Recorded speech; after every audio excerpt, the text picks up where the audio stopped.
ഹരേ കൃഷ്ണ. സർവം രാധാകൃഷ്ണാർപ്പണമസ്തു. ജയ് ജയ് ശ്രീ രാധേ രാധേ. ഭഗവത്ഗീത അദ്ധ്യായം 2 ശ്ലോകം 62. ഹരേ കൃഷ്ണ. ഇന്ദ്രിയ വിഷയങ്ങളെപ്പറ്റി ചിന്തിച്ചു കൊണ്ടിരിക്കുന്നവർക്ക് അവയിൽ ആസക്തിയുണ്ടാകുന്നു. ആസക്തിയിൽ നിന്ന് കാമവും അതിൽ നിന്ന് ക്രോധവും ഉളവാകുന്നു എന്നാണ് ഭഗവാൻ ശ്രീകൃഷ്ണൻ അർജുനൻ്റെ അടുത്ത് പറയുന്നത്. ഭാവാർത്ഥം: കൃഷ്ണാവബോധമില്ലാത്തവർ ഇന്ദ്രിയ വിഷയങ്ങളെപ്പറ്റി ചിന്തിക്കുമ്പോൾ ഭൗതിക തൃഷ്ണയ്ക്ക് വശപ്പെടുന്നു.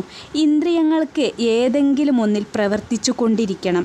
അതീന്ദ്രിയമായ പ്രേമാത്മകമായ ഭഗവത് സേവനത്തിലേർപ്പെടുന്നില്ലെങ്കിൽ അവ തീർച്ചയായും ഭൗതികതയെ സേവിക്കാൻ തുടങ്ങും. ഈ ഭൗതിക ലോകത്തിൽ പരമശിവനും ബ്രഹ്മാവും സ്വർഗലോകവാസികളായ ദേവന്മാരുടെ കഥ പറയാനില്ല. ഇങ്ങനെ ഒരുപാട് കഥകൾ ഉൾപ്പെടെ ഏവരും ഇന്ദ്രിയ വിഷയങ്ങൾക്ക് വശപ്പെട്ടവരാണ്. ഈ ജീവിത പ്രശ്നത്തിന് കൃഷ്ണാവബോധം ഉൾക്കൊള്ളുക മാത്രമേ പരിഹാരമുള്ളൂ. പരമശിവൻ സമാധിസ്ഥനായിരുന്നിട്ടും പാർവതീദേവി അദ്ദേഹത്തിൽ ഇന്ദ്രിയ സുഖേച്ഛയെ ഉണർത്തുകയും തതുഫലമായി കാർത്തികേയൻ ജനിക്കുകയും ചെയ്തു. ഹരിദാസ് ഠാക്കൂർ ഭഗവാന്റെ യുവഭക്തനായിരുന്നപ്പോൾ മായാദേവിയുടെ അവതാരം പ്രലോഭിപ്പിക്കാൻ ശ്രമിച്ചു. എങ്കിലും കൃഷ്ണഭഗവാനിലുള്ള അതിഭയങ്കരമായ ഭക്തി മൂലം ഹരിദാസൻ ആ പരീക്ഷണത്തിൽ നിഷ്പ്രയാസം വിജയിക്കുകയാണ് ഉണ്ടായത്.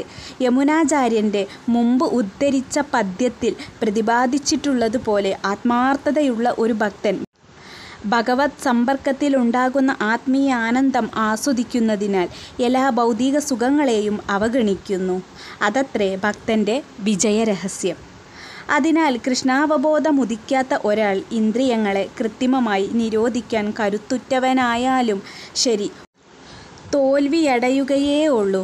ഇന്ദ്രിയ സുഖത്തെക്കുറിച്ചുള്ള ഒരു നേരിയ ചിന്ത പോലും അയാളെ അസ്വസ്ഥനാക്കി കാമ ആഗ്രഹപൂർത്തിയിലേക്ക് നയിക്കും.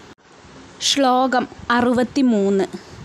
ക്രോധത്തിൽ നിന്ന് സമ്മോഹവും അതിൽ നിന്ന് ഓർമ്മപ്പിഴയും ഓർമ്മപ്പിഴയിൽ നിന്ന് ബുദ്ധിനാശവും ഉണ്ടാകുന്നു. ബുദ്ധിനാശത്താൽ വീണ്ടും ഭൗതികതയുടെ കയത്തിലേക്ക് വീണ് നാശം പ്രാപിക്കുന്നു. ഭാവാർത്ഥം: ഭഗവത് സേവനത്തിനുപയുക്തമാകാത്തതായി ഒന്നും തന്നെ ഇല്ല എന്ന് കൃഷ്ണാവബോധത്തിൻ്റെ വികാസത്താൽ ഭക്തന് മനസ്സിലാവും. കൃഷ്ണാവബോധമെന്തെന്നറിയാത്തവനാണ് ഭൗതിക വിഷയങ്ങളിൽ നിന്നൊഴിയാൻ വേണ്ടി കൃത്രിമോപായങ്ങൾ തേടുന്നത്. ഫലമോ? പ്രാപഞ്ചിക ബന്ധങ്ങളിൽ നിന്ന് മോചിക്കാൻ ആഗ്രഹിക്കുന്നു എങ്കിലും അവർ പരമത്യാഗത്തിൻ്റെ പൂർണ്ണതയിലെത്തുന്നില്ല. അവരുടെ നാമമാത്രമായ ഈ ത്യാഗത്തെ ഫൽഗു അഥവാ അപ്രധാനമായ വൈരാഗ്യം എന്ന് പറയുന്നു. കൃഷ്ണാവബോധമാർന്നയാൾക്കാകട്ടെ ഏതൊന്നിനെയും ഭഗവത് സേവനത്തിൽ എങ്ങനെ ഉപയോഗിക്കാമെന്നറിയാം. അതുകൊണ്ട് അയാൾ ഭൗതികതാ അവബോധത്തിന് അടിമയാകുന്നില്ല. ഉദാഹരണമായി, ഒരു അവ്യക്തിഗതവാദിക്ക് ഭഗവാൻ അഥവാ കേവല തത്വം അരൂപിയാകാൻ ഭോക്താവല്ല. അതുകൊണ്ട് അയാൾ നല്ല ഭക്ഷ്യപദാർത്ഥങ്ങളെ ഉപേക്ഷിക്കാൻ യത്നിക്കും. മറിച്ച് കൃഷ്ണനാണ് സർവോത്തമനായ ആസ്വാദകൻ എന്ന് അറിയുന്ന ഭക്തൻ വിശിഷ്ട ഭോജ്യങ്ങളെ ഭഗവാന് സമർപ്പിച്ച ശേഷം ഉച്ഛിഷ്ടമായത് ആ പ്രസാദം കൈക്കൊള്ളുന്നു. ഇങ്ങനെ എല്ലാം ആത്മീയമായി തീരുന്നതുകൊണ്ട് പതനമാകുന്ന അപകടസാധ്യതയില്ല. ഭക്തൻ കൃഷ്ണാവബോധത്തോടെ പ്രസാദമുണ്ണുന്നു, മറ്റേയാൾ ഭൗതികമെന്ന് കരുതി അതിനെ ത്യജിക്കുന്നു.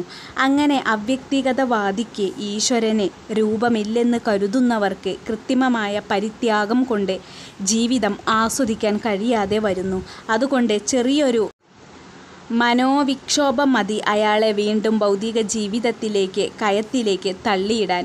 അങ്ങനെയുള്ള ഒരാത്മാവ് മുക്തിയോടടുത്ത സ്ഥാനത്തിലെത്തിയാൽ പോലും ഭക്തിഭരിതമായ സേവനത്തിൻ്റെ താങ്ങില്ലാത്തതുകൊണ്ട് വീണ്ടും താഴെ വീഴുന്നു. ഹരേ കൃഷ്ണ. സർവം രാധാകൃഷ്ണാർപ്പണമസ്തു. ജയ് ജയ് ശ്രീ രാധേ രാധേ.